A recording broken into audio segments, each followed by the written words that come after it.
It's 3 o'clock. Let's call the Human Services Board meeting to order. First order of business, public comment on agenda items. Is anybody from the public that wish to talk on items on the agenda?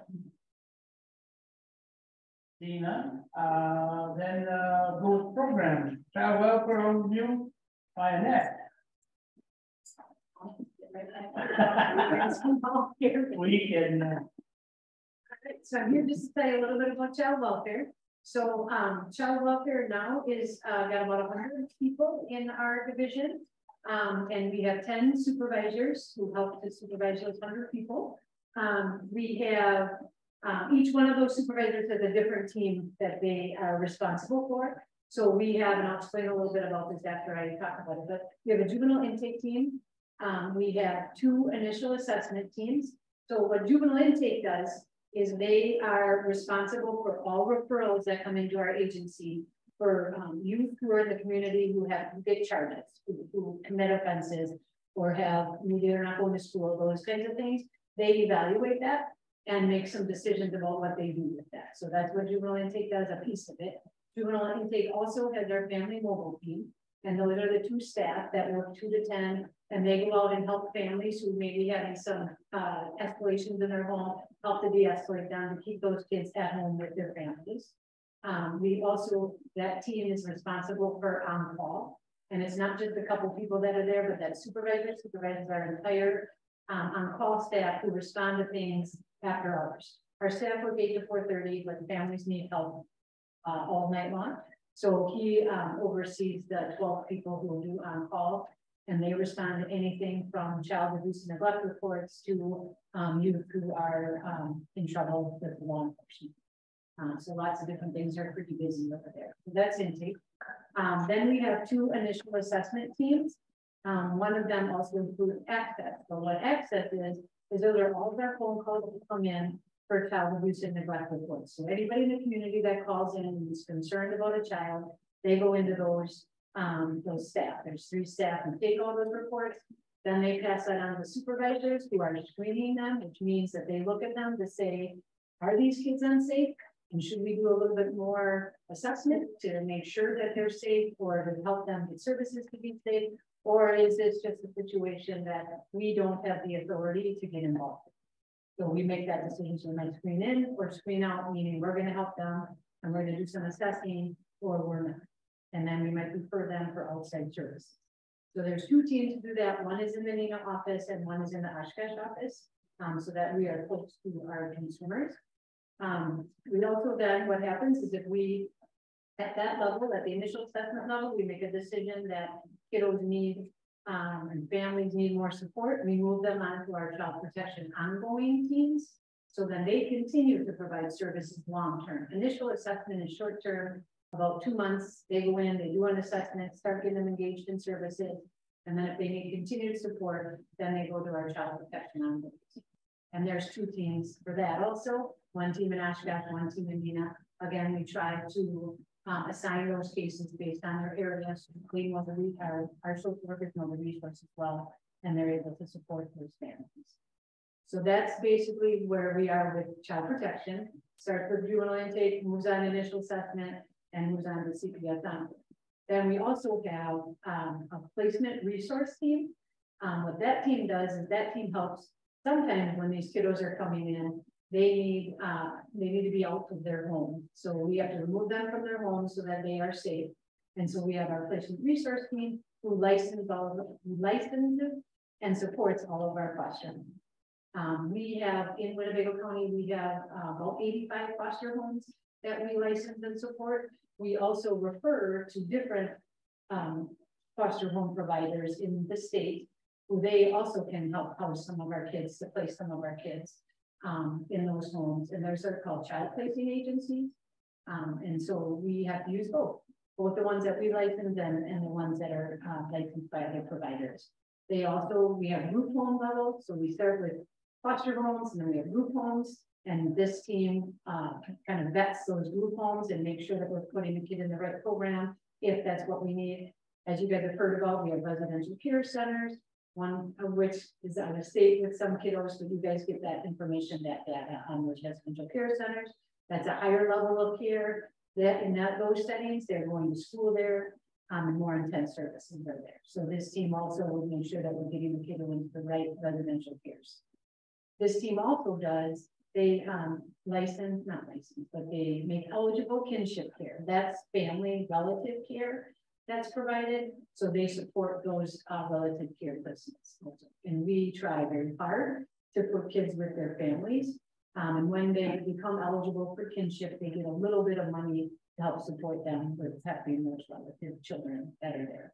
Our goal in our agency, which you guys have heard about a lot, is we really want to keep kids at home with their family. If we can't keep them at home with their family, then we'll place them with a relative if possible. And if we can't do that, then we start moving up those other levels of placement and other levels of care. This team also has a family finding social worker. And what her responsibility is that she is searching for relatives. We have a database that we use, and we go through there and try to find relatives. We work with the family to see if they can help us come up with relatives, work with the kids. We may work with school teachers to see if they can help us learn more about the kiddo and find some relatives that way. And we may not place with those relatives, but it's a great support for some of those kiddos that we have, that we're working with to support them. And that's for our youth justice kids, and that's also for the kids involved in child protection. Another team that we have is a resource support team. And what this team is, it's our home consultants, we call them. And they are, they support the social workers. They do parenting, they supervise visits when we need somebody to supervise the visit between parents and kids. They help with housing, which is a huge thing right now, trying to help find housing. They help with budgets. They help connect them to resources. They might drive them to get to those resources. They do a whole lot of stuff to support our families, to keeping them safe. And so those are our home consultants in that team. On that team, we also have a social worker, that resource support team. We have a social worker who helps us to track data. One of the things that we've learned throughout the years is that if we're tracking something, it helps us to become that kind of guide our practice in that direction. So an example of that is we really wanted to make headway with relative placements. So we started tracking. We were at 25% of our placements were with relatives. We were tracking that, and we made a goal with all of our staff and see if we can get that up to 30. We actually got it to 33%. But we do that every year to kind of look at that and say, are we doing the best we can? And do we want to try a little harder? And the staff really like it because that's their goal. And they feel like they met their goal and some of them. That social worker also helps when we're trying to look at alternatives to returning to like they may help with guardianship, they may help with not terminate somebody, right? So somebody that not skill in doing it, so they support the social workers go through that as well. That's then we also have our youth justice teams. And what those guys are, there's two teams for that, one in Oshkosh, and they are the ones who, with kids that get in trouble, they're, I always say they're the kids. And so that team gets assigned, and that's all the work process too. Sometimes it's just an agreement that we're going to work to support this field, and it's just helping them to grow, helping them to find different competencies, you would say, or just build them the strengths that they have so that they can make healthy difference. And it's working with parents to support the kids to make healthy difference. We've been really successful in connecting with kids, communicating with resources, and ourselves, just connecting with social workers who can help them with that. Both of our teams also have a social worker who's dedicated to training. But they help kids to go to school. In a sense, they are on a order report. It's going to go. They're on an order report, but a lot of what we're just trying to do is build that relationship. Probably get better in the school. It also prevents them from getting even more trouble. If we get more kids at school, they're not always going to be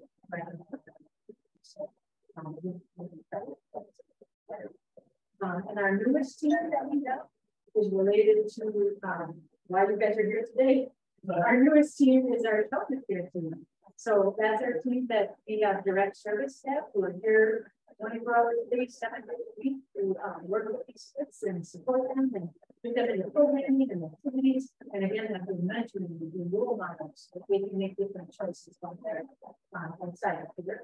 And then we have social programs in this building and a supervisor to help support those skills and make sure that everyone is safe while we're there and we can monitor as well.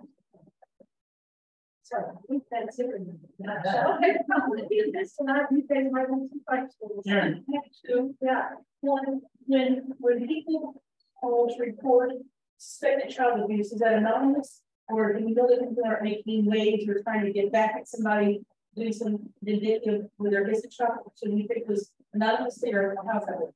They can be anonymous. They also can be different. And that is a piece of what we need to look at. And we're taking over for instance. Is this true? Is it not true? Is what's happening? And that's part of what we have to assess it and we talk with the families and we don't go in and we go in and like, let's get there and figure out what's happening with our house. And the second question was, if your goal is to try to get kids in with some sort of family, if you reach a point, it's probably something where there just aren't family people who are, I want to say decent enough, you know what I mean? You don't want to put children with those people. One, they don't want them, and two, they shouldn't have kids in. We must reach a point where, okay, every kid who has family who they could live with is there, but the rest of these kids, the families are as bad off with their family of origin.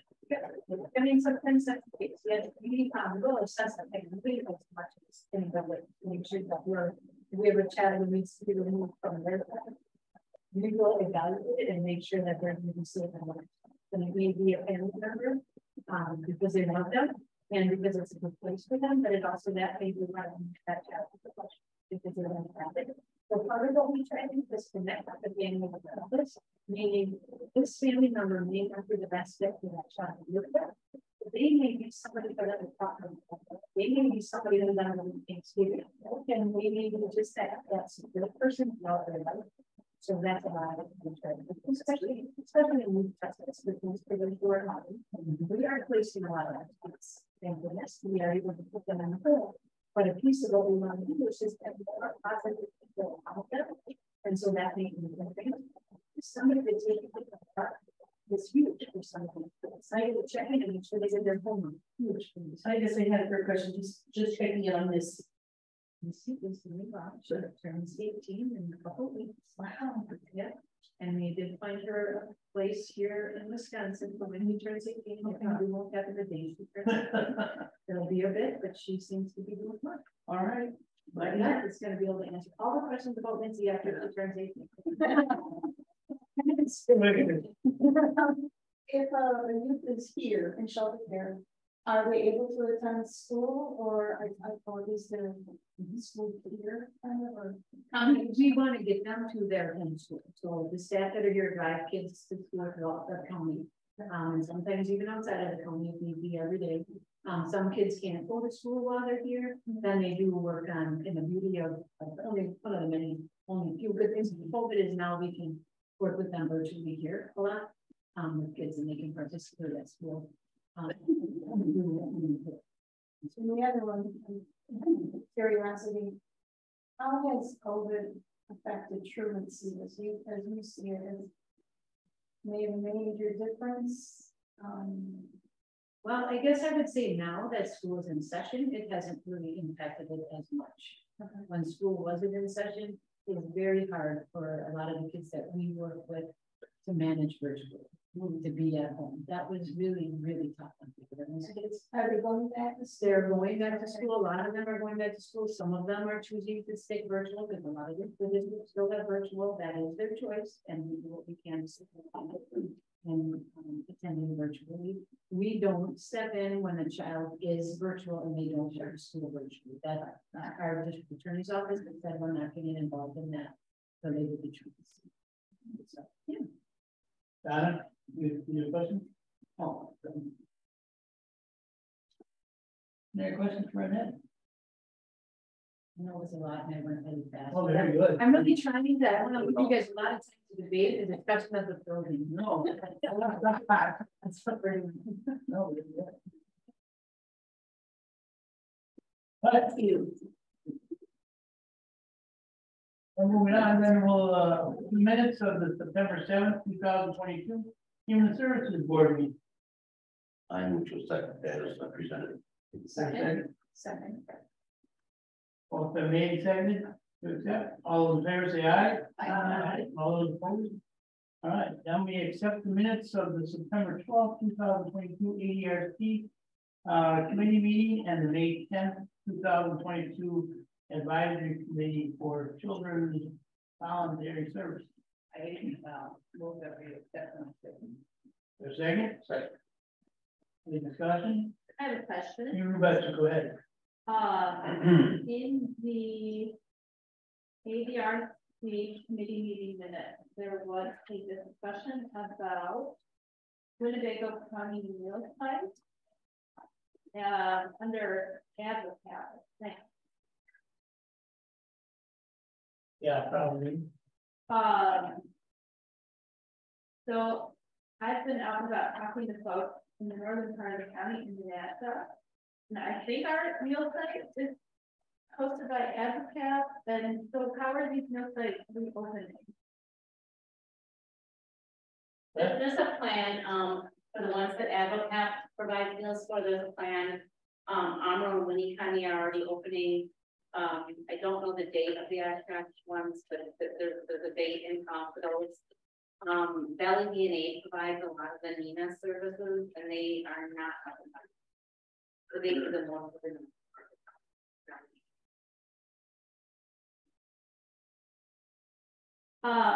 Who would be a good person to get in touch with just to check in on that? I have a meeting next week to give the actual details for all each of the sites. I believe it's on Tuesday, so if you were to contact me after Tuesday afternoon or after, I would be able to give you this. Okay, thank you. Is it tomorrow or next? No, well, it's a week from tomorrow. I'm meeting with Advocate providers to get an update on the ones that are already open and more specific on the dates for the other ones too. Okay, thank you.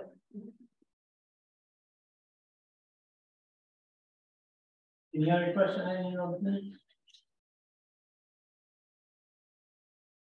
If not, motion was made and seconded to accept. All those in favor say aye. Aye. All those opposed?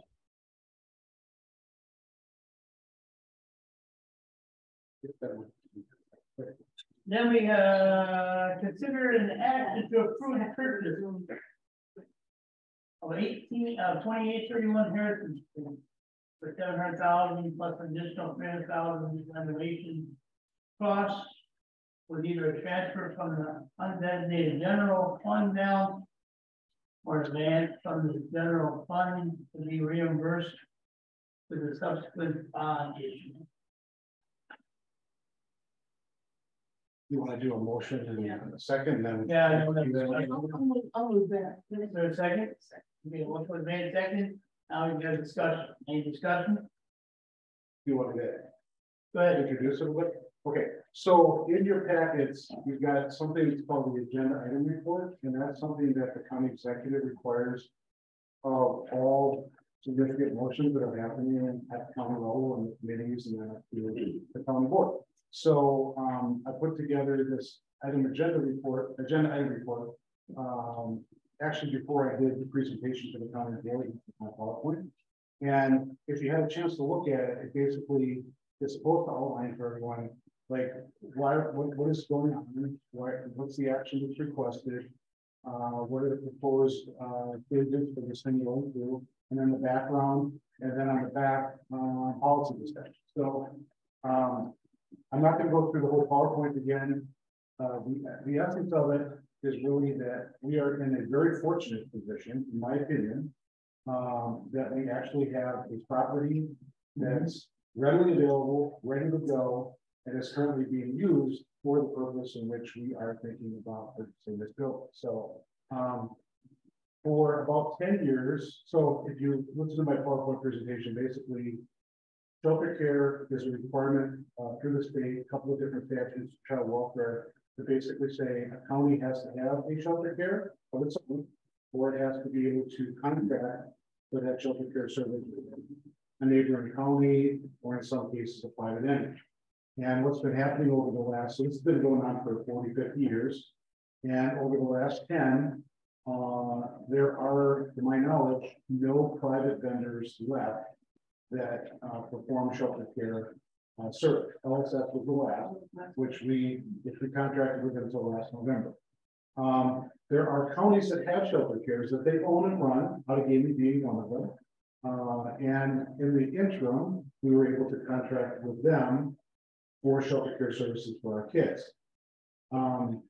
But that is not a long-term solution because Allegheny County said they can only do this for a few months. They can't do it indefinitely because their beds are all needed. So basically, either a county has to partner with another county to get this thing organized, or you have to have your own facility. I'm going back about 10 years. After we had another mom and pop, Thompsons, who were in Neenah. I think he was a former law enforcement official up in Neenah. And he decided to do shelter care with us for a number of years. He had a private home that he purchased, 4 bedrooms, and the kids had to be bumped up into 2s to have a shelter care. It was not ideal. It was in a residential neighborhood. There wasn't enough room for the kids. Lots of problems, lots of damage, lots of other inappropriate stuff going on because we at times have girls and boys, and therefore we have to kind of like try to make sure that we separate them as best we can. And so that shelter care was ending. This was back about 10 years ago. And we searched and we searched and searched for about 4 years, trying to find a facility large enough for us to be able to have a shelter care. We did come upon this facility about 8, 9 years ago, and at the time, I assessed that they would consider selling it to us. And for 3 years, we went round and round and round. And the end of it was, no, we don't want to sell it. We just want to rent it to you, and we're going to do your shelter cares. Did for all these years. And then just last November, LSS recognized that they could no longer get the staff that they needed, partially due to COVID, but partially due to the fact that it's not a service that they really wanted to be in any longer. Didn't make sense for them.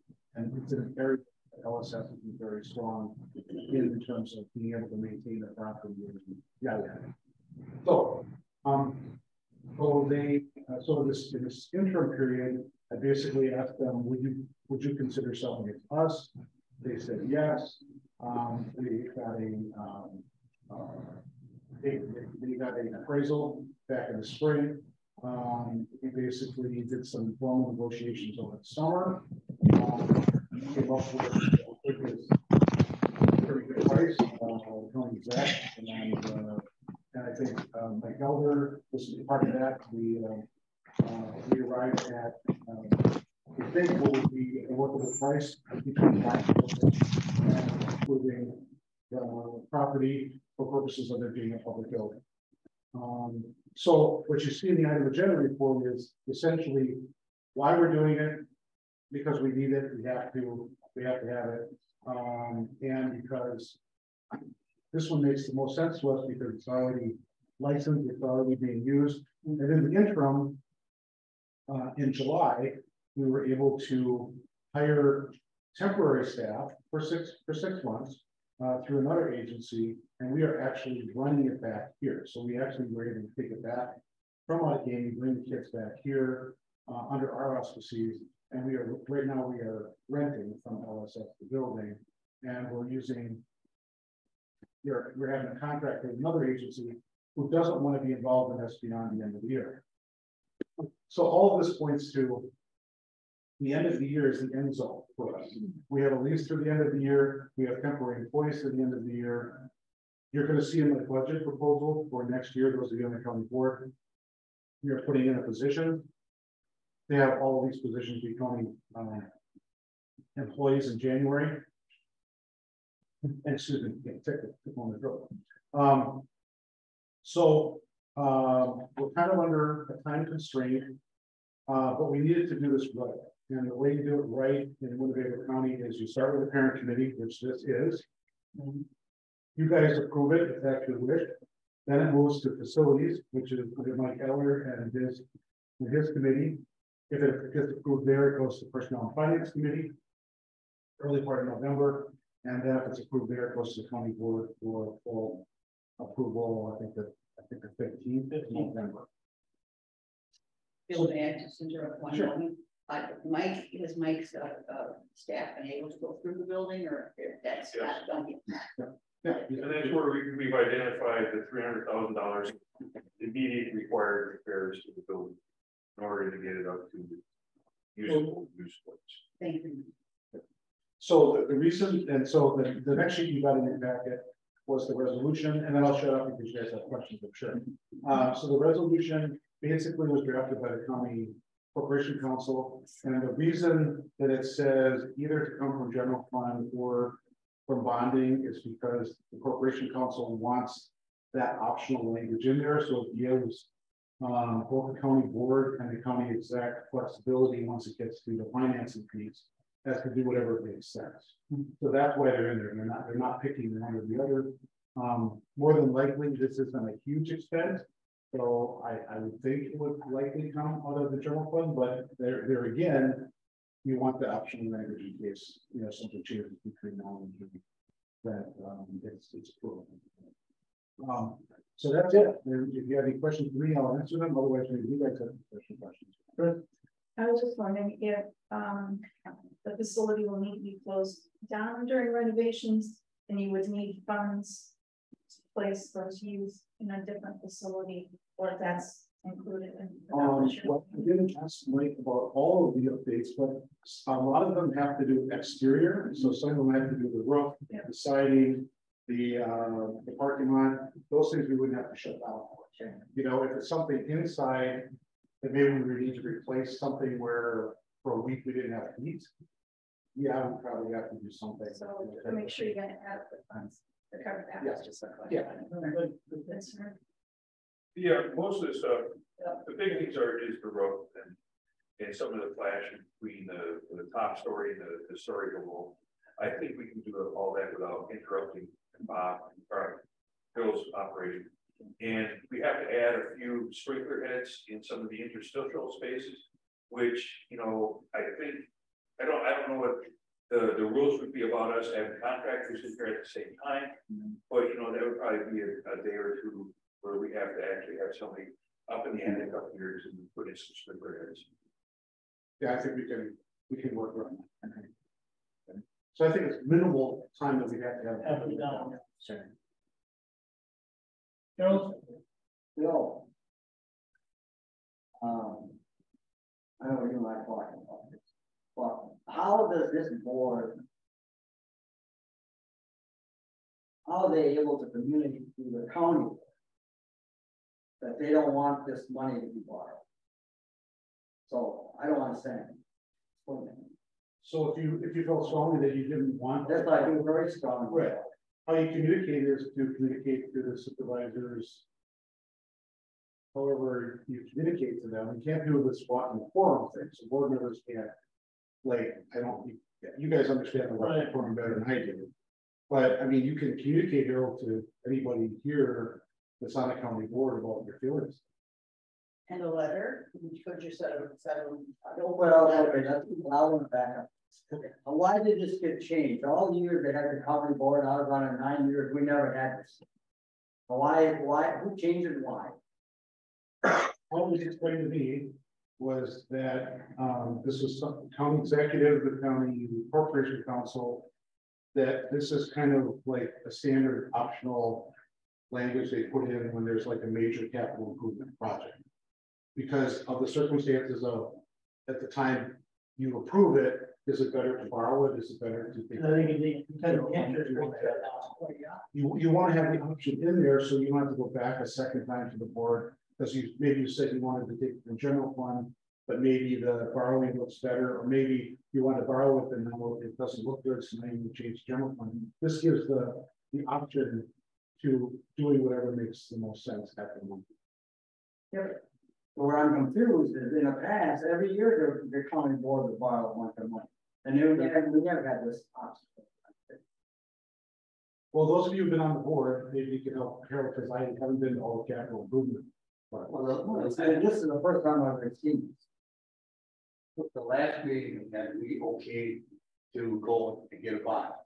They okayed bond last meeting, okay? And then at that time, they explained it as there's some percentage rule that's in the books that says that you, even though you have on the fund committee or whatever, that's why we have. But you're supposed to keep certain money, you can't keep spending money. So it seems like every resolution has that clause in it, because I questioned them 3 or 4 months ago, why do we have to do that? How do we know? Well, it's not up to us that way, but it's a percentage. And I wanted to say, he said like 28%, you can't go below that, or you can't spend all that. So you have to do the bond because we were getting real close to it. And that's not how ARPA money or anything else. But it's been on there for a while, so that's why I said, I don't know if you guys didn't spend any money, but I don't know why it didn't come up before. So the last several capital improvement projects that I have witnessed when I was sitting at the county board meeting, the last couple of projects had this either or language in it. And when this went to the Port Council to put in there, she basically said, this is my recommendation on what you gave the resolution. All right, then. Whatever, I'll set it the way it is. I know a guy that when I was on the board got that resolution passed. Right. Because the surplus was getting too high, and I wanted to deal with that. Now that's, if I understand what you're saying, that the county board respond to what I had passed. Okay, then I'll say. Because I didn't know where it came That's from. my understanding now. Okay, I'll take it for now, because I don't like you having me wrong. Oh, yeah. Because I want to support this program, but I don't want money. And I know we said But I'm taking the call up. I knew we said everyone experienced that this money was all sitting there. Everybody wanted to share, but for the first time we exposed we're gonna limit it. Yeah, they didn't take it from there. 15 hours got put it, and that was the word came from there. That's why the last 3 or 4 parts we did the deal or something, all that money. Now it's going to go to the bond because we'll get you. So that's Well, that's one of our resolutions, that once you reach that limit, then you either have to put extra money against bonding or one time profit. Okay, that's all I have. Any other questions? I have two. Go ahead. The estimated $300,000 in repairs and upgrades. Are those numbers based on 2021? That is. 2022, I guess.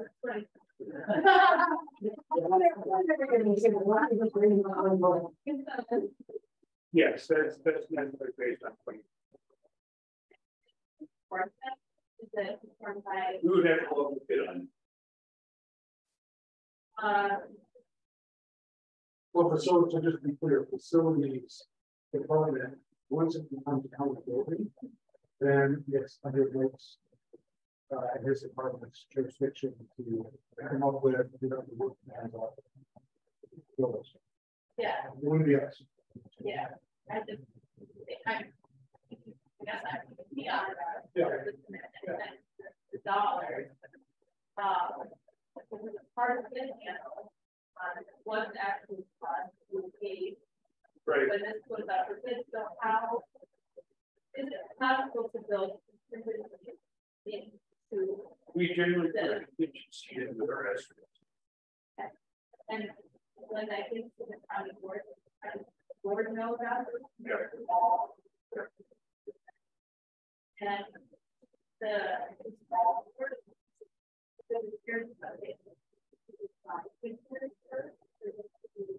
No. So in order to, we can purchase the building as this what it says. if this went through, let's say, then the first step would be to probably have the lawyers, all of the property transfer people with that. And then I think there would be, just once all it's paid, a certain pound, then it would go to the art building, and then we go to the next stage, which is what things should be fixed. Right. And some things are not like internet, or have to be done like right away. Other things we have priorities. Right. Like we would not want to be doing that. Right. Yeah. So that would be next summer. The sprinklers would probably tell people one jump on right away. And that's not replacing all of the sprinklers. It's adding on a few sprinklers to the attic that there's an attic probably right. And then is the attic the upstairs staff room? Is there something above that? Yeah. Okay. Yeah, but there's also like if you go up this stairway, there's an access up there, and that's the area of the attic that does not have this. And the walls, that's all. Well, there's all. It's above the office. Yeah, but they don't have strength, or whatever. So he's noticed. The office is going to be the office upstairs. Yes, they do. If you look around, they got it. This is a void, a section of the attic that they did not consider. But that section, here's where it's not occupied by any office. No. It's a building attic. It's an attic. So then what goes after bid? Where I get lost in does it have to go, anything have to go back from the work? No, only if it goes forward. Once you approve the money towards, once we approve the money towards, these are the things that we've identified right away. That is, it becomes an administrative function, we get it done, and it doesn't come before you guys. Sure, sometimes I see about design or design. Well, that's if you're building. Yeah, if you're building. Yeah. Only if it goes over. Great. This Human Services Board, the Facilities and Property Management Committee, Personnel and Finance. How many members of the county board are on all those committees? We have live on. Five on each committee. 5 times 3 is 50. 50. There are overlaps. There might be 7. Okay. I don't believe it's So you don't get out. We're not quite to 2/3 there, but No. other way. At least 15. But I think we've got 2 county board members here, so that makes 12. We have 4 here. Five. Five. I have 5. So we've got 15. Yeah, 5 on the committee. So we've got almost 50%. Yeah. And we have the presentation Yeah, but we need 2/3. at the beginning of September, and that night I was asking people, like, give me feedback on what your concerns are, and I had an open invitation for people to call me or email me with their questions or concerns, and really, I mean, everybody who talked to me after my presentation at the county board was positive about moving forward. I didn't get anybody like, oh, you're gonna have to prove to me this or that. I didn't get any of that. So I'm feeling pretty good that if 15 members are very supportive of this, and if the people who are not, get a chance to talk about what they're not. I mean, they need questions answered. I get it. This is the big decision. Yeah, well, this is a decision, in my opinion, of about 20 years. Yeah. Needed to be done 20 years ago. My opinion. Karen? Oh, yeah, so the 3 committees involved, 15 people. Right. And they all approved. You don't want to be surprised at the county board meeting where some of those people say, oh, people were talking to me, now I've changed my mind and I'm gonna vote against it. We don't want to have that kind of surprise happen again. The same thing I was wondering, like, once you put thing up for bid, is there like, it has to be done by a certain time, or there's a penalty to the contractors if they don't follow through? We've looked at the penalties, Uh-huh. and usually when there's a penalty clause, there's also an incentive clause. Okay, So, are we giving them an incentive? no. And with the way the supply chain is right now, Yeah, you, and the people's labor, it is very hard to hold them yeah. to a date. Most of the contractors that we have are really reputable people, and they want to get the job done as fast as possible. Okay. But if, you know, I'm just gonna give you an instance, if we needed to buy a rooftop unit for this place, that's like 8 months. 8 months for Okay, delivery. I'm sorry, what's a roof? It's a combination air conditioner, heating unit. Oh, If we needed to buy that, it's an 8-month delivery.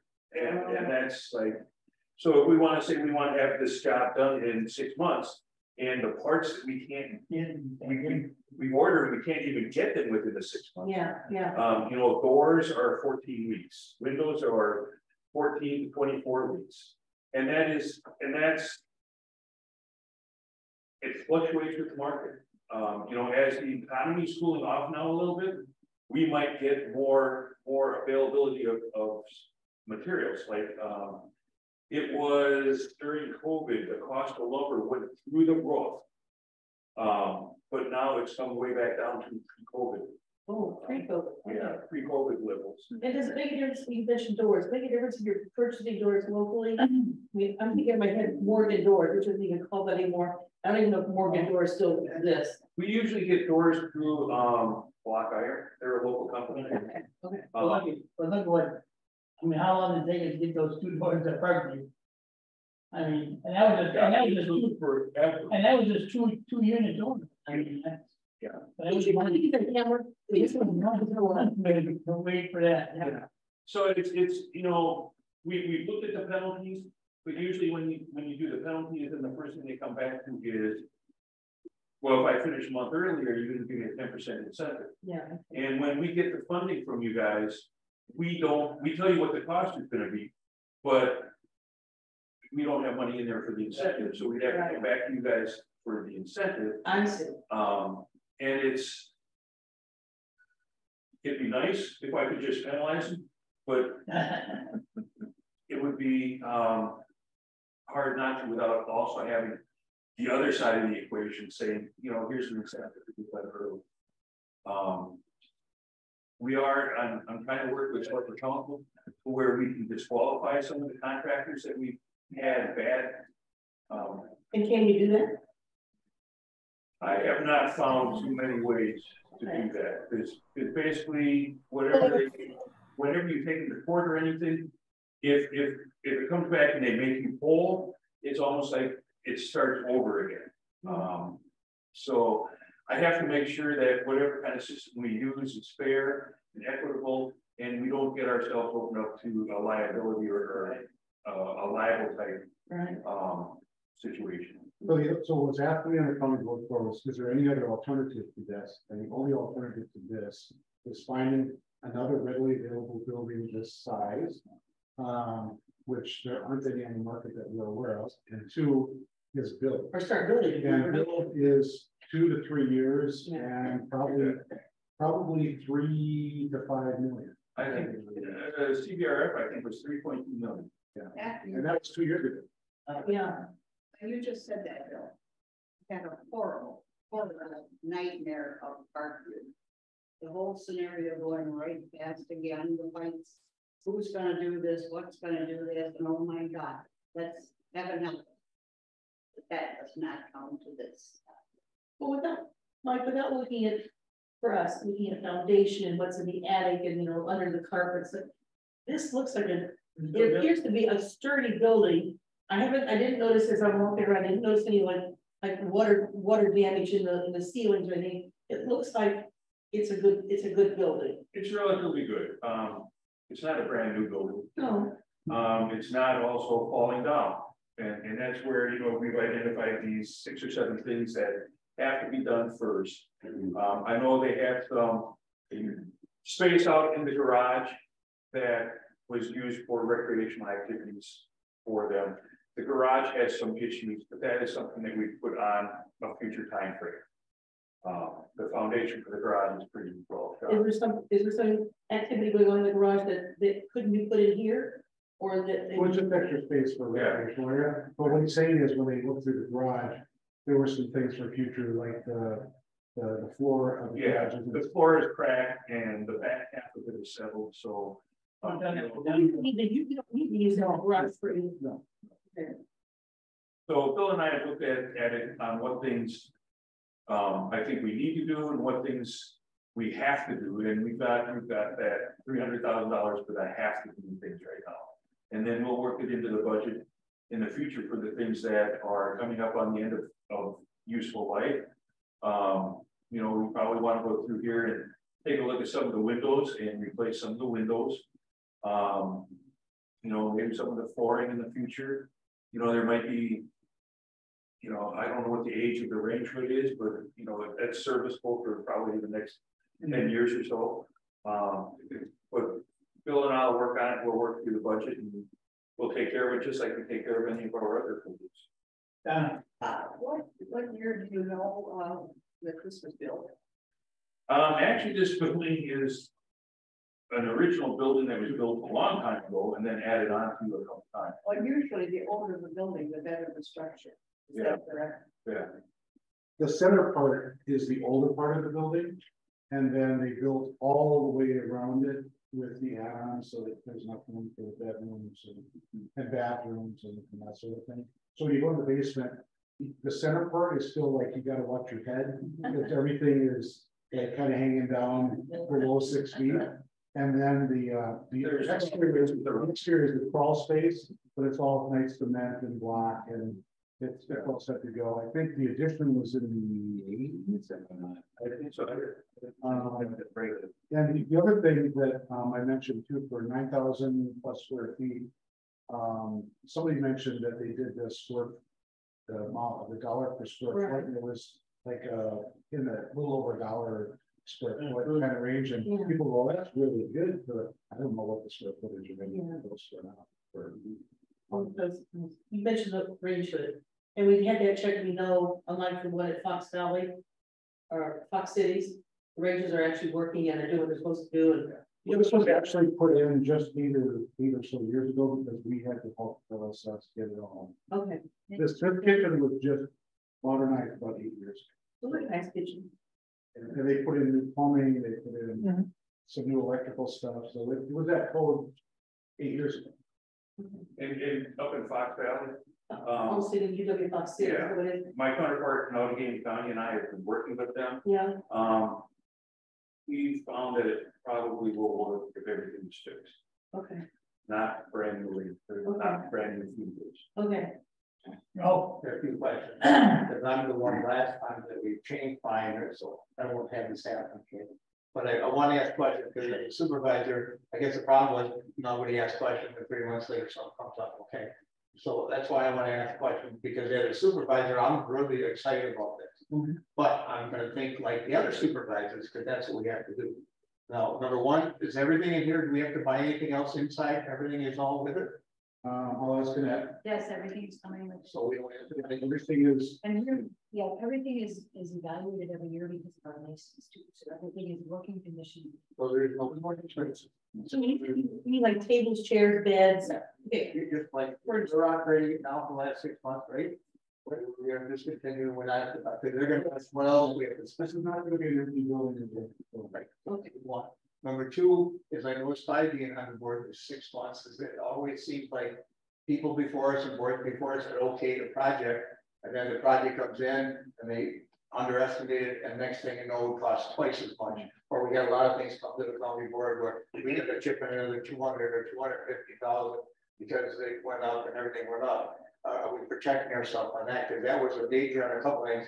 We didn't have a choice. We didn't have nowhere else to go. We got the project 3/4 done, and now we need more money. And now the new people are deciding it. A lot of them were, well, I don't know if we should do that, but it was already decided before. So we get that comes up too. So, so that's we should be okay. The 150 and 300 should be enough. Okay.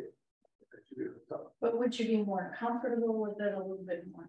I think that's what I. Well, because they're gonna ask, are you gonna come back? Yeah. Now we had 3 in January, February, and we saying, maybe, we made a mistake, but we missed something.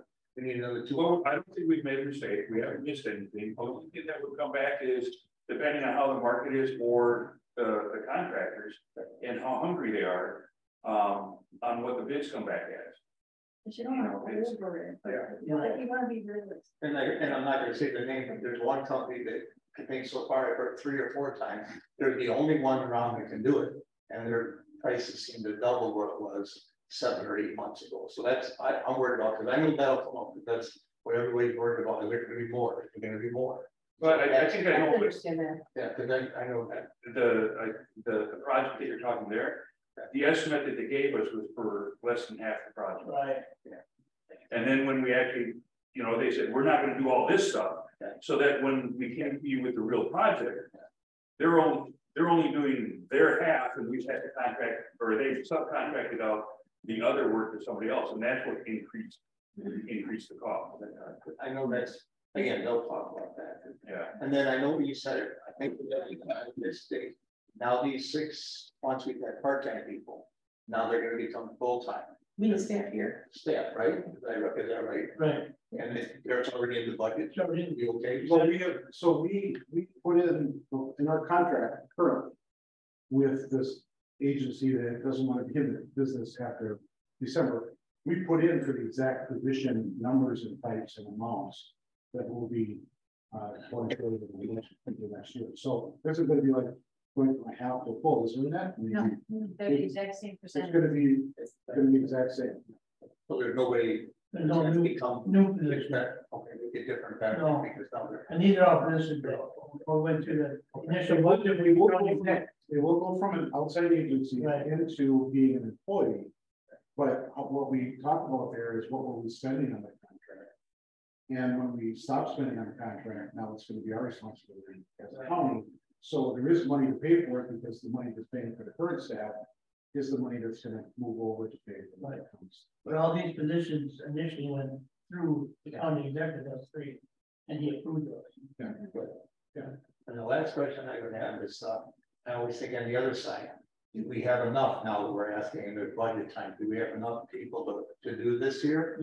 Or do we need more? Is it a good time now to All right, sure cover? Well, let me just say this to you.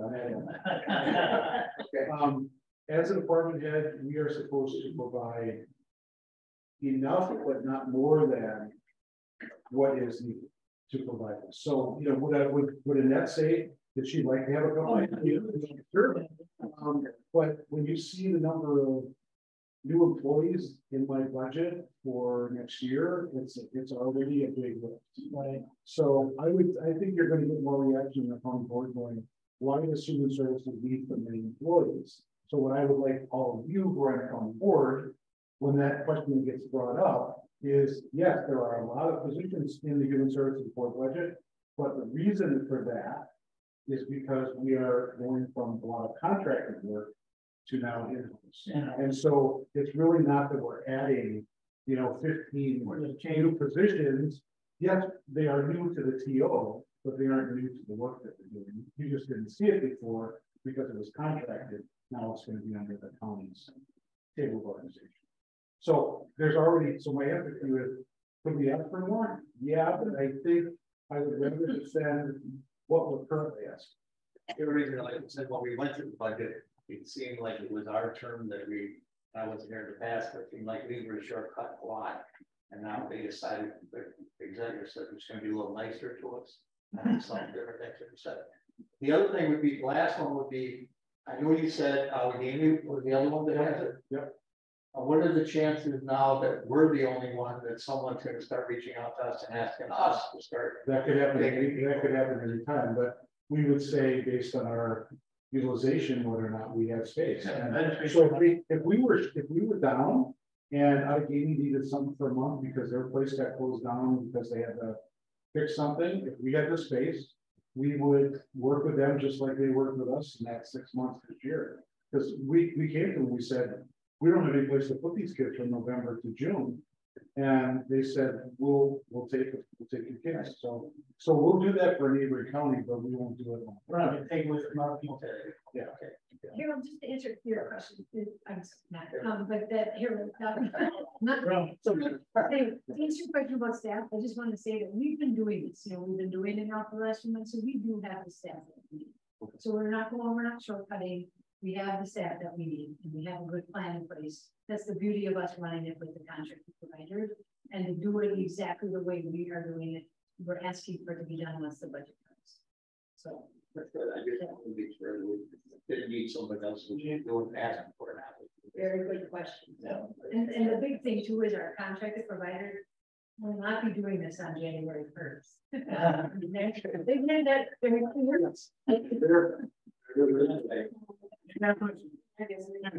At this point, is it all boys? Or are we have boys and girls here? yeah. Okay. All right. When you saw the hallway, one hallway is boys and one hallway, we try to keep them separated. Okay, rooms in there are. Try to keep yourself so good. No, not. Any other questions? Just two additional things. What Ralph said about coming back to the county board for more funds. That's what I was trying to get at with the contingency dollars question, because I get really frustrated with that as well. So I want to do what we can to have that not happen. Take it from me. I don't like coming back to that. I don't. But I can't tell you a hugely inflated number, because then we run into problems with government financing where we are taxing people for things we're not going to spend money on. And that becomes another problem. So what we really try to do is give you what we think is an honest and justifiable dollar amount with, for like a project like this, I would put in a 10% contingency, and that's without trying to build something huge that now it creates doubt on future projects when I come in and it's, 75% of what I told you was going to be. Then my experience has been, I come forward with a project and people will arbitrarily cut me by 25%. So, but I would see that more on new construction than on this. I can see it going forward on new construction. I don't see this further about current. And then to Rob, about other boards as well. Services is projecting $4 million surplus. So 3.5. 3.5. Okay. How do we answer this question? Why aren't we using surplus funds to buy this? Because we can't guarantee that. We can't guarantee we're gonna have $3 million surplus. It's a projection. And that's the problem that we have to get through from supervisors' minds and also human services budget first. And sometimes that human service money that we get from the state is 2 to 3 years later.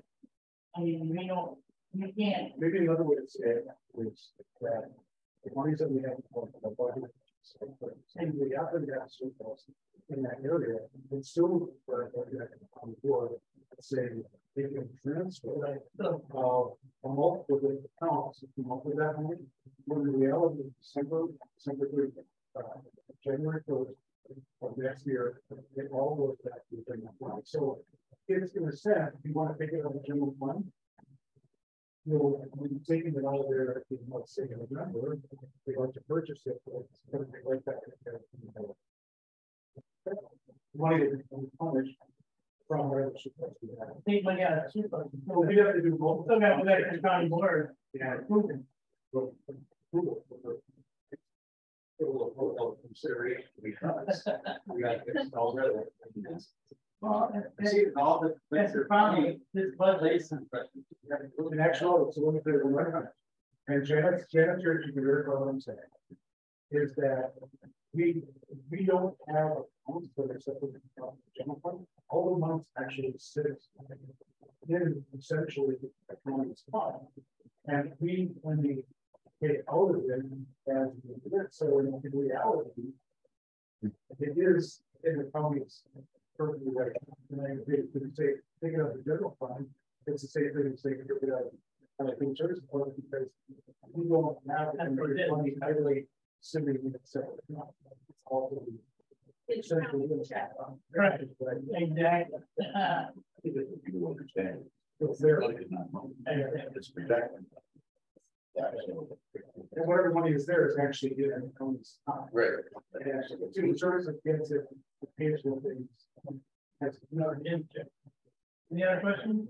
I mean, if this all goes down and it goes like, quick, the transition to be, it's in December. I was really like exactly. And I think it's possible with the department transfer papers and there's that other thing that they do about property where they have to check the title is the title insurance, you know, all of that stuff. Hopefully you can get them. They'd like to be done.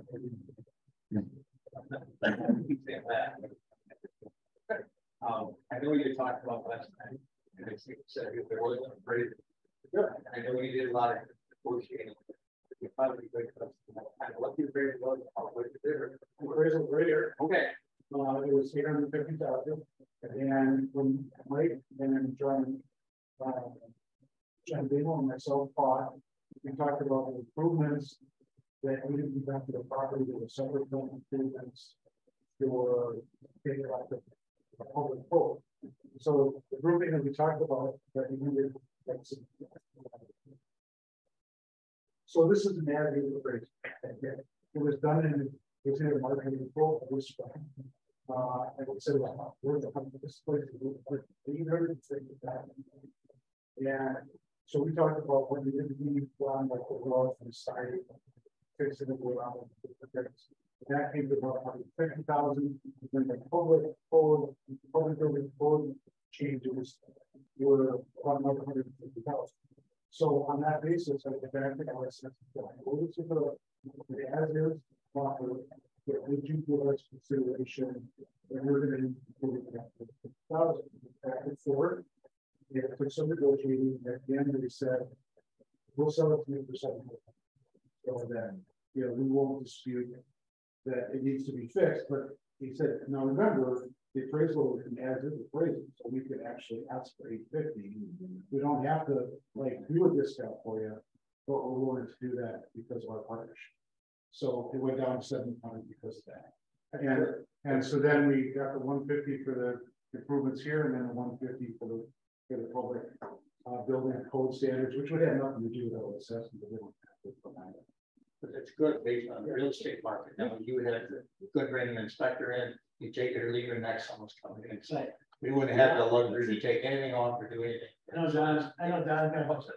But I'll tell you what, I mean, to the new supervisors, I mean, I compared purchasing this building to us building our crisis center, and the crisis center was nowhere. I mean, this is nowhere near as much as the crisis center cost us to build.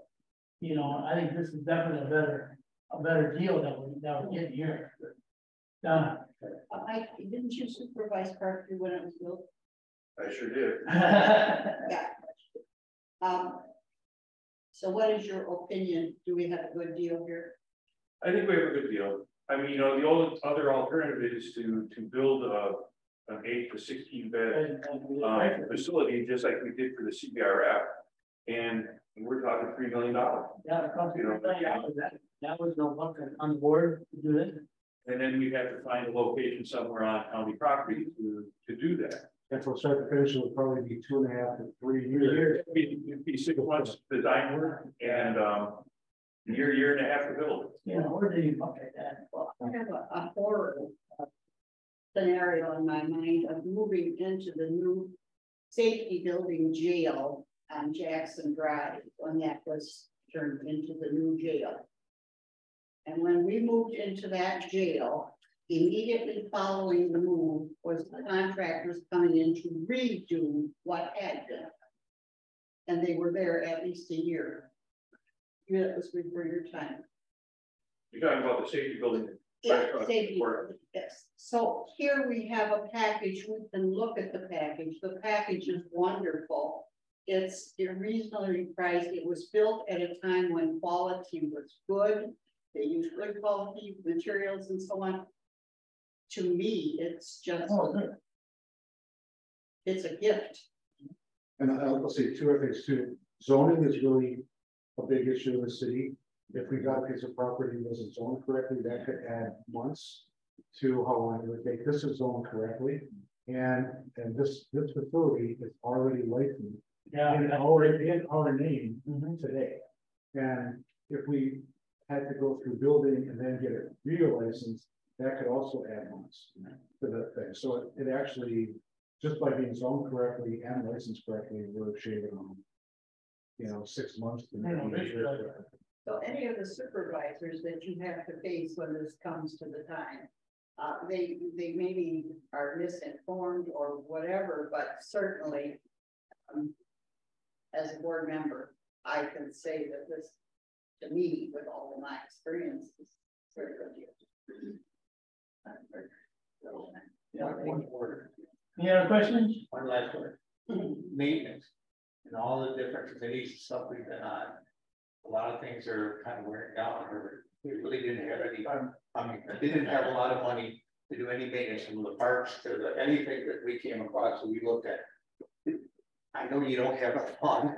I know it's the money, but okay. So if we buy this in February, we get to start spending some money. Is there a maintenance account, or do they have to come back to the board to ask for money? We would be maintaining it out of our normal maintenance. So they do upkeep for that. So they get this. Okay. Just something, because maintenance, it seems like everything I look at, is the road or the parking lot's bad or something that, well, we didn't have money, so they didn't do anything. Not that you didn't have it, but they said there was no money, so they didn't pick it, it just stopped material. Now we're talking major stuff instead of little stuff. And this being an older building, we need maintenance. I mean, my house does, it's an older house too. I'm just worried about that. Usually they're gonna bring up at the meeting, they'll come up and say, but if we have an answer for it, so that's all I'm bringing up with. I did my last one and I didn't have all the answers. Any other questions? Okay. Seeing none, then entertain a motion to bring to the table and discuss it. All in favor of purchasing this building, signify by saying aye. All opposed? Yeah. Thank you. Now we're going to be on to facilities committee agenda. Right. They will be meeting here also. All right. Moving on. Okay, now. Then we have inpatient and institutional placement. Yeah, Bill. Back to my report and this is our typical 3-page statistical report, starting with inpatient, title inpatient and institutional inpatient. First one is child welfare division, and you can see after many years we have our first person at Lincoln Hills, and he right now is receiving the services at Mendota Treatment Center down in Mendota. So basically, he is sentenced to Lincoln Hills for up to a year, but because of his psychiatric issues, he's actually now at Mendota. Is Mendota more expensive than Lincoln Hills? No. Well, we have the price of Lincoln Hills, and then they send it to Mendota. We don't pay a separate. No, Mendota is more, but we don't pay. Okay. We pay Lincoln Hills. Yes, yes. And Annette and her staff worked really well, very quickly to try to get Lincoln Hills to not sit around and just sit there, but to really evaluate his needs and recommend them. So that's why and so we put in the budget, just so you know, there's enough money in the budget for this year to finish up, I think, him being there. And then next year we didn't have quite enough money in the budget, and we made an adjustment in our budget to be able to fund at least half a year. It's going to be at Lincoln Hills because theoretically you might be ready to be discharged in the first half. And is educational needs are being met? I'm sorry? Is educational needs are They have school. Yeah, they have school. Yeah. So that's Lincoln Hills, and then Child Welfare Division, the bottom graph is our residential care centers, kind of like raw hides and different facilities like that. And we're at kind of stable number that's been there for a while, so no big change. And that's includes Gibson. There's no other. There's nobody outside here that might be close to going in these areas now. Let's start in August, so that's like. Well, the second change at any time. Okay, right now there's any. I told you. We're okay. Yeah. Okay. So set page 2 is the hospital settings. Top graph is the adults that go into the IMGs, mainly Winnebago Mental Health Institute or Fond du Lac Treatment Center, and the number thankfully has come down. Yeah. You can see where the high was, and I can't read this; it's so small print I can't read it. But yeah, I think it's coming down, so we're in better shape. And that's the nature of what happens with psychiatric hospitals. We try to go with hospitals that actually accept Medicaid, so that we don't have to pay for it. But if there's no acceptance at any of the other hospitals, then we go with Winnebago or Fond du Lac, and we pay 100% cost. Okay, and then on the bottom it's kids admissions, and they're down again, so that's great. And then page 3 is top line is secure detention. That number is down a little bit from the month before, what we did there. That's Fond du Lac. And then last number is foster care placements, and they are continuing a mild downward trend, which is the nature of if we don't need to place kids in foster care, we don't have to. So I think that's also good. So I think it's stable report on this. Any questions? Yeah, on page 2, Yeah. the top one, behavioral health division, specialty hospital. Yeah. Second thing, behavioral health division, specialty hospital. What are the difference? One's adult and one's. How can you, where do you see that? Or which one's kids and which one's, it should say children has always been on the bottom, and adults have always been on the top. We can add the word. It said it, You can say it. it's right. Oh, okay. Oh, okay, I was gonna say, you should say that. All right, I see it. Yeah, here's under 22. Yeah. That's it. Anything else? Very good. All right, Janet. Financial. Okay, so I move.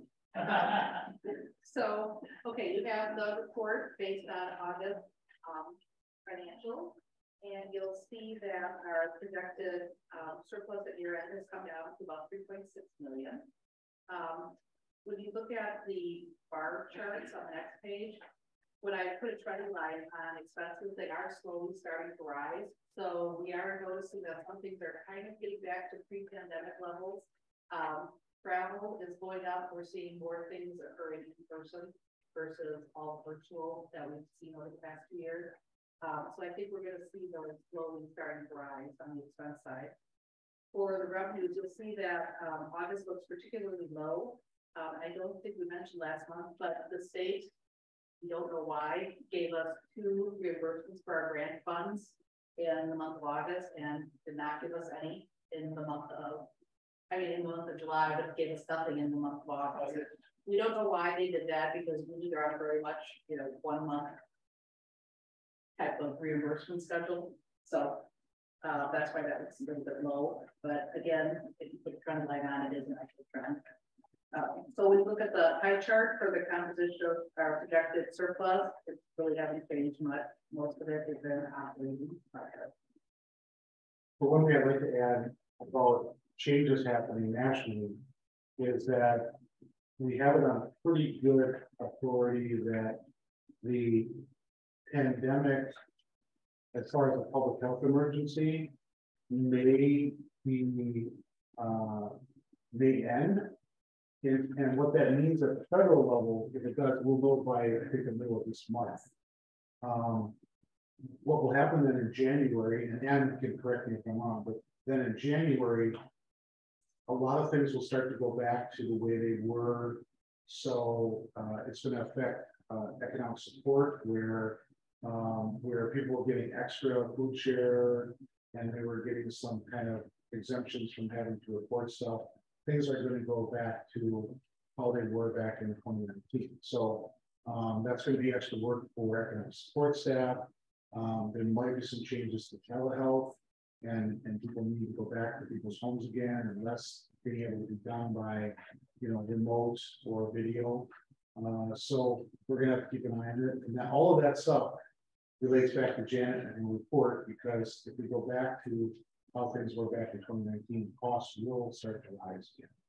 We will have more costs for workers doing their work in a very traditional way that they were before. So, so some of the things that we were not spending because we were having people not have to go and do as much in the community, we're kind of going back in 2023 to those expenses. But just FYI, that things are going to possibly start to go up a little bit because some of the exceptions are. All right. Any other questions for Janet? Thank you. Renee.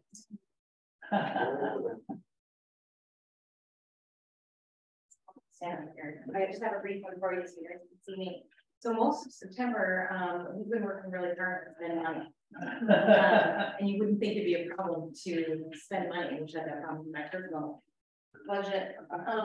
So Anne had in the consortium, now a support consortium, which consists of 13, 9. Okay. So there was a $90,000 that was dedicated for Winnebago, and we had to scramble to spend it by last Friday.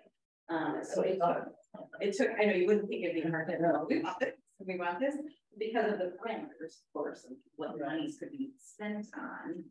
We had to be very careful and move this through. So talking about getting quotes earlier and bids earlier. So this was what we mostly decided to do with this was around technology. So if you didn't notice, we have our cute little owl here today, which we thought was a huge upgrade, for our rooms based on what we were doing. But what we're going to do now is so for 33 in Nina and 08. Oh, good. Other way, 33 Oshkosh, 08 in Nina. If you remember when we were out at the airport and the room itself has the equipment. Right. So that's what we're doing with a good chunk of that money. It's around $55,000. We got some new tables. We added some access points, which are for the internet. I had to ask Annette what that was. See that white thing on the So in more parts of our building, a good portion of Anne's team are in the basement, and so we needed some more connectivity down there. And as we expand, we've got more people using the service, logging on to the internet, and so we got some new conference tables. What else did we do off the top of my head? We have a grant software program. So many grants that we're trying to manage, and we basically do it all manually, right, with spreadsheets. And so we're looking at technology. Those of us whose brain doesn't work this way have learned more about technology in the last month. But it's probably a really good thing. So you wouldn't, as I was going to say, you wouldn't believe, but yes, you do, because you're county board members. Just the steps we have to go through to spend money to buy buildings. So we have a lot of hoops to get through in a short period of time, but we did it. So this money, why it had to be spent by last Friday? And I don't know if all of you know this, but the federal fiscal year is not January through December. It's actually October 1st through September 30th. So it's really an odd, because the feds have their fiscal year at that odd breaking point. And because we get a lot of our funding from the feds through the state to us, we oftentimes in August hear from them, oh, we have this for you, we have that for you, but we got to spend it by the end of September, which doesn't fit with anything that we do because we're a calendar year fiscal operation. And so why she said you all scrambled is because then they tell you in August, yes, you have this extra money and you can do it for these things, but then we have to go through our procurement process, and we have to get, we have to get people in for bids, we have to spec stuff out, we have to, do all of this stuff, and then we have to have it all done by the end of September. So it was, I'm gonna tell you, it was probably the worst fire drill we've had in quite a while to try to figure out, like, if we want to use this money and to do it to fulfill the county board's wishes, because the county board passed the requirement that you'd like to have all committees be able to broadcast Zoom and to be able to tape it and do the things that you want to do and have it be something that people can actually see all of our faces. Right. That requires a pretty sophisticated, technology for that to happen. And so we got it done. But I'm telling you that the last few steps were like the day of or the day before. So we really put it all together. There's multiple departments of the county working together, Corp Counsel's office, purchasing, finance, IT, and us. And it was like moving at the record pace to get it done. And you explained for the amount of not recalling as to how that came to be, like how was it that we had that?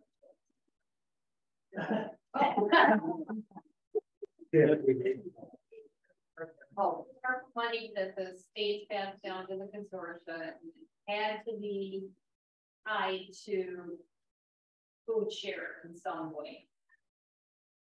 Because that was, it was tied to the SNAP. Oh, okay, SNAP. So that's why, Zoom, my staff are mostly working from home, so we use a lot of Zoom. So that was, it didn't have to be exclusively for that, but we had to say we use it for food share in this way.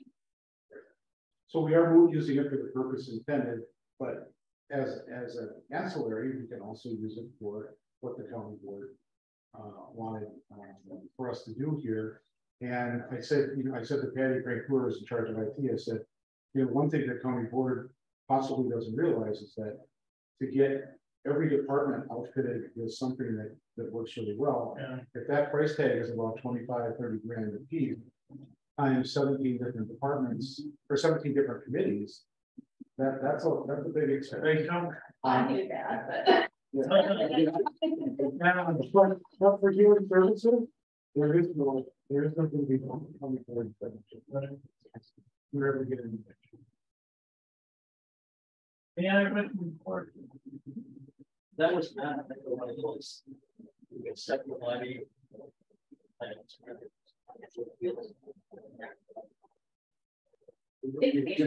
A lot of times they come to us that we. No, it wasn't on the grant. If it's full of normal operations, yeah, it was extra hard for me, but it's full to where they're going to operations. So it's just added for our operational, if we can spend it. As opposed to if it comes in as a new category of spending, that's a new brand, new category of spending, then it goes to me as money.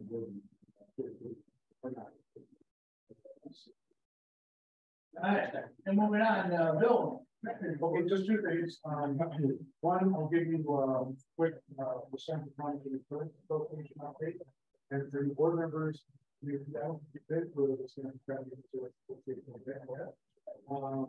going to be one in December in Stevens Point, and we will keep you advised of that. We're all welcome to go with that. So somebody can come in and say to us after have an association. You all are charged this county is a certain amount per population in the association. And the association allocates to us that is state. And all of them get organized. And every county director is a member of the association, and we have officers. I don't think we had a secretary, we have a clerk. And we also have an executive kind of develop policy and also the bottom. And it's connected to WCA, which is working with we have your part of that. So anyway, as it turns out, there's elections coming up for president. Oh, we're saying, go back to the vice president. Spent 2 years as vice president. Then now I do this. So every 2 years, we were the vice president. So 2 years ago, I ran for vice president. I lost. By a vote to be director for the county. And then it was Sean Keston. And Sean was there 20 months. Basically, vice president, and he recently resigned from being director of the county. And because of that, there's no opening for vice president. Who will be vice president for 2 months and the presidency. And a couple of people asked around the so elections were called last month. And I do not know yet whether or not I I was the only person on the ballot except for Brandon. So someone would have roommate again. Someone else, and I will find out next week.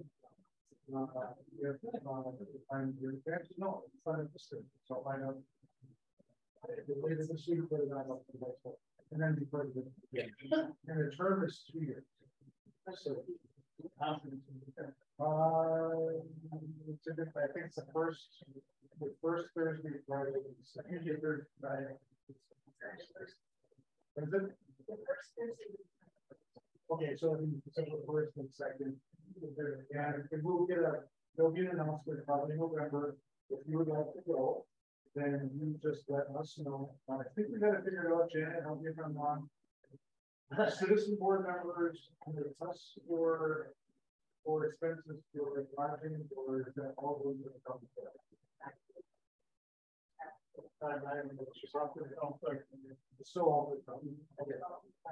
Okay, so we'll let you know what it is, and then we'll let you know who to contact to get the resolution. It's a nice, it's usually a 2-day thing. And we can go for 1 day, 2 days. And it's presentation, it's not even workshops. And sometimes the secretary of the vice president. Yeah. What is the most important thing that I is if you get to the state and you hear all of the towns come together, and it really does make you feel a part of a whole thing. Here we sit and we're kind of separate, but you get together with all the others and hear what they're dealing with. It's really a very cohesive thing. Oh, yeah. And the only other thing I want to mention is, first of all, thank you for your votes and confidence in this project. And I really think it's necessary and we need to do it. So we appreciate the unanimity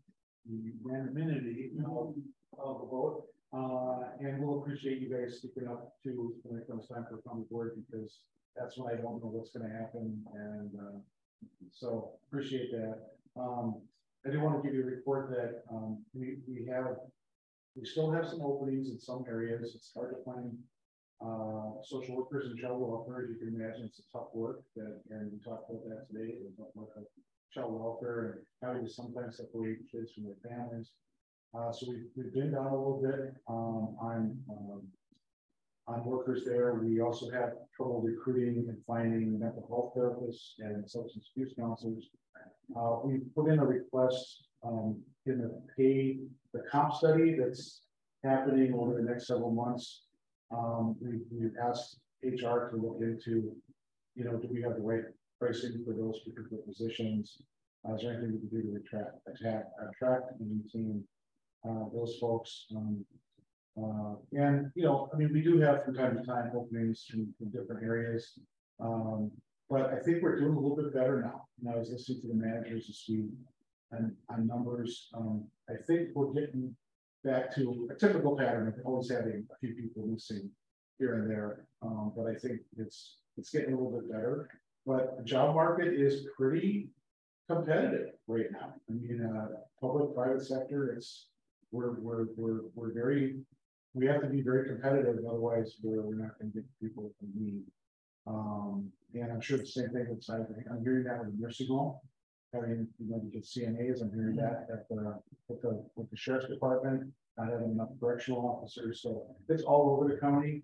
And for those of you who are on the county board, when you hear about anything related to personnel, we really are having a hard time recruiting and retaining staff. One of the things I always say is if we could stay close to what Allegheny is doing, we're probably the bulk of it. And sometimes some years they'd say, well, we can't match what Allegheny is. Well, in this day and age, if we can't match what our neighbors are doing, how will we be able to? Well, I just don't understand what is the mindset that we cannot compete and be on the same level. I don't know. I think that some people really feel like what we're paying and what we have for benefits is enough. And I would say to those people, it is really, what we're paying and what the benefits are great. But if we look at, if somebody is got an opening for a social worker in Winnebago County and an opening for a social worker in Allegheny, most of the time, if people are looking for salary and fringe, it's a little bit better over there. And I don't know what else to tell you. That's what I would say to the pay study folks. And I said it again this time to the pay study folks. Is basically my thing is you have to do all the comparables all the way around the valley, public and private. I think that's really important. But I think one that we really have to stay focused on is Allegheny because they are our main source of competition for the same workers. And it's sort of like, McDonald's and Burger King, or, you pick, the folks that are in any business, you're paying attention to what their competitors are paying because they're trying to attract the same people. For the new people on the board, Green Lake County, which is a very affluent county, you're aware of that. But they pay the worst for their human service people in the whole state. It's sad. It's sad. It is because the good people, and we've seen them come and go at the conferences that we're talking about.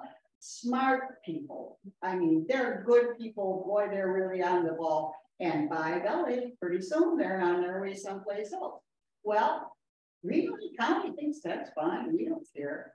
Well, that sits in this table right here. Do we want good quality people working with our people, our county? Or do we want somebody that's going to be on? And it's got to come from the county board. What is this mindset that cheap? Take a ride around and look at the property on the water. Winnebago County is full of water. Go look at those homes. We're not a poor county, and they keep saying, we don't make no money. We don't have money. So I didn't even look at something like there's anything we can do like today. It's my report. Right. But my report is basically we're doing a little bit better than we were earlier in the year. We were really down a lot of staff. And we still are down on staff. It's not like we have every position filled, but we're doing a little bit better now. But we are in the midst of this comp study. And I just wanted for those of you to be aware when it finally comes out, one of the things that I've mentioned to them is, please, do the comparables, but really take a serious look at it. But I think the main thing that we need to push on the county board, need to push and keep on the HR with or whatever it is. And I think we already started a little bit with the sheriff's department, and it's not even so much the pay, it's the Working condition. It's a working condition, but it's also the benefit. It's if you can get lateral transfers. We got different sheriff's department. I think if we could get lateral transfers, even like for social workers or whatever, because maybe somebody want to come work in Winnebago County, but the thing is they don't want to give up their 3 weeks or 4 weeks vacation and start all over. But if we can get something like that where those employees in that same classification can lateral transfer to Winnebago County and keep some of their benefits, I think we can get them more. We started with the sheriff's department. So the comp study comes out. I'm sure you guys know. You know when it'll come out? I'm being told by HR that it will be ready for 2023 budget. And the study hopefully recommendations will come out early in 2023 to you. And then maybe you can do some planning. But I don't mention they. Or maybe put some things. That's the only thing is that the short time that we've been here, we've heard a lot of this come up. And that's the first thing. Oh, there's a study going on. They don't really want to address the issue. There's a study that's going to tell us this magic, whatever it is, right? And then I think the police department. But other than that, I mean, we hear it a lot. And it's like, okay, they're going to come up with the answer. Well, that's a good thing. Yeah, we'll keep questioning. That's where we're at. No, thank you. Any other questions, Bill? See none, board members, Ralph, you got any? Sorry, I was late. We're not supposed to be afraid of hospital for some surgery stuff. Make accident, my wife is sick. And I got this cataract, I've got this eye, so I can see good this way, but this way I can't. So I thought last time, so I know what you went through. But I wanted to get it because I knew it was important, so I'm sorry. And hey, Nicole? Sorry, John, Is there any, or has there been any effort by the County Board Association and other county groups to try to stop unfunded mandates? It's brought up every year, and it's the answer. So short answer is this is we're coming up on a biennial budget that gets passed by the state legislature next June, but it gets introduced in February, and then in April we will have a human services day at the Capitol. And typically, what we've done in years past is we'll take a van down, or as many people as want to go, and then we will set up interviews with all of our legislators, and we can talk about whatever topic we want to with them and tell them what we're in favor of or what we're against. And it's a time to bring up the unfunded mandates issue. And frankly, Harold, they go, yeah, we know, but we're not going to change it. They're going to pass whatever they want to pass. So anyway, we could go in April, and then we can talk to them about whatever we'd like to before they pass their state budget and change. So that's an opportunity. I think my turn. I think unfunded mandates are a way of life. The American Red Cross is mandated to provide blood no matter what. There's no funding for that. So I mean, many organizations have to deal with that. I just have one question. Who's on keep in on Zoom? I see a black thing just with just the name on there. A gentleman by the name of Jonathan Croce has been with us at the meeting. He has not made any comments. Okay. Jonathan, do you have anything you want to share with the group? So he's the one who's been on. Mike Norton was also with us for a while, and he's now signed off. Okay. That's all I had. I always was wondering who was on the Don? I have none. I am pleased to announce that we are doing a face-to-face powerful tools for caregiver class. I'm working with Alyssa from ADRC to offer that class, and it's starting October 17th. It's a 6-week program, and what's the name? Powerful tools for caregivers. It focuses on individuals that are providing care, family members, care for individuals with chronic conditions. I'm sorry, for chronic conditions. Okay. Sounds good. It's a wonderful program. Yeah. Nope, I got nothing. The only thing I have, and I don't know why, and I got this couple things to ask, what's the status of the Specialized Transportation Committee? What do you mean by the status? I don't know, and it says It still exists. and where and how much money is the county exec adding to the human services board for the wave committee? Or wave? What the wave? Okay, so that's the holiday. so the wave committee. Okay, well, I'll answer the question about the wave. The wave committee is not a county committee. It is a committee made up of employees that are interested in doing supportive things for other county employees, and they put together silent auctions, or they do different things. Where they collect money from employees. This is not any money that comes from Winnebago County. It's a wellness committee that is not sanctioned by the county, other than the county recognizes that this group exists. And that they collect all of the money. We just had a silent auction where people donated things, we bid on it, and all the money that's collected goes to charity. Or it goes to like a holiday party where they provide like fun activities for staff. So I think the person who's asking that question is confusing that there's money somehow in the county's budget for that. There is not. No. And there's no change in the specialized transportation. Okay. Weren't they wearing the employee at the picnic? I thought they were wearing t-shirts that said "Wave on it." Or maybe County Wave or something. The human services wave group is based, their wave is we are valued employees.